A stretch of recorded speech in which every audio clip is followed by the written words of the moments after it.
Greetings. Now, before we begin, I want to give credit where credit is due. This explanation is inspired by the works of Dr. Afrika and his wife, whose work helped me understand stress not as the body breaking down, but as the body protecting itself. So what I'm sharing with you today is my condensed interpretation in everyday language, because once you understand this, you stop fighting your body and you start working with it. So most people think that stress is emotional. But stress is actually a biological switch. When the body enters dire stress, it doesn't malfunction, it prioritizes survival. And here's the key principle. The body can't run two systems at once. It's either in survival mode or repair mode, but never both. So stress was never meant to be permanent. Our ancestors experienced stress briefly, like during danger or hunting, and then it shut off.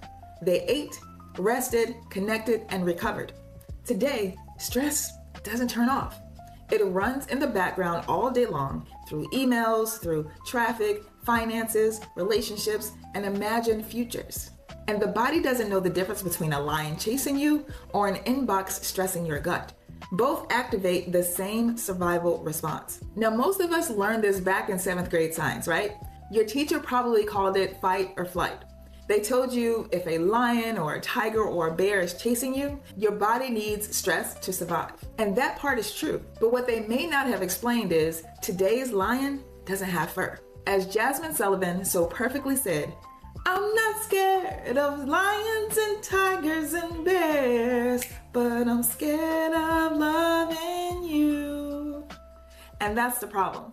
Not my singing, but today our stress doesn't come from animals. It comes from emotions, relationships, money, rejection, uncertainty, and fear of being seen.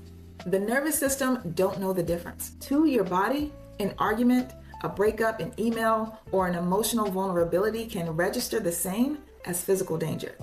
So the stress response turns on, but it never turns off. So under dire stress, 4 major systems turn down or turn off. D for digestive system. The body says, I don't have time to digest food right now. So digestion slows, absorption weakens, and bloating and reflux show up. Not because the body failed, but because digestion isn't essential for survival. The I for immune system. The body says, I can't fight disease right now. So immunity suppresses. Not because you're broken, but because energy is being redirected. The R is for reproductive system. The body says reproduction is not a priority in survival mode. This can show up as hormonal imbalance, cycle disruption, fibroids, prostate issue, and low libido. For couples having trouble conceiving, part of the issue may be why the best doctors will tell you, take a break from trying, right? When you focus, you stress your body more than you think. And the E is for the excretory system.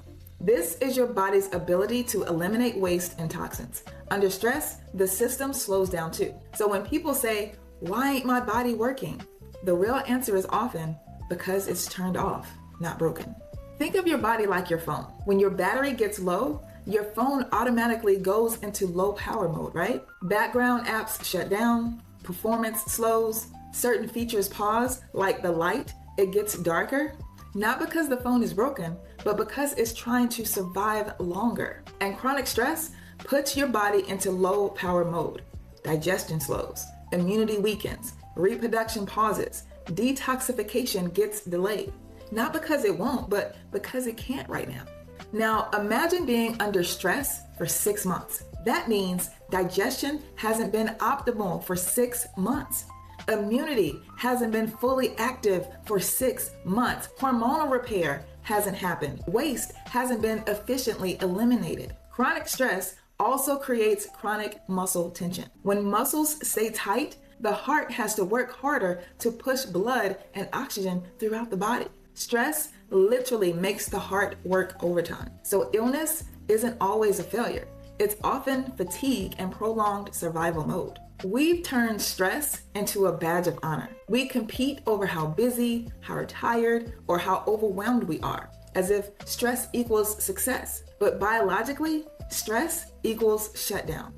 The body ain't impressed by hustle. It responds to safety. So one simple way out of stress is asking this question: what's the worst case scenario? Most of the time, when you really play it out, it's survivable. And once the fear drops, the nervous system begins to stand down. Stress often comes from imagined futures, not present danger. So if healing feels hard, it's not because you lack discipline. It's not because your body is weak. It may simply be because your body is saying, help me feel safe again, so I can turn back on. Healing doesn't begin when you push harder. It begins when you stop treating stress like a lifestyle and start treating safety like medicine. So here's my 3 cheat codes for eliminating chronic stress. Daily meditation. You don't have time not to do it. Let me say that again. You don't have time not to do it. Number 2, understanding your values and your priorities, not the values or priorities that are passed down from your family or even your friends, but your true purpose in life. What truly fulfills you? We've got to stop chasing those shiny objects. That only delays your blessings. And my last cheat code for you for now is Kabbalah One. This is my other secret weapon on how I quantum leaped. It's an online program where you can donate whatever is on your heart. It can be as low as $1 if you want. And once it blesses you, I promise you'll go back and want to donate more. Let's keep doing the work. That's how you heal.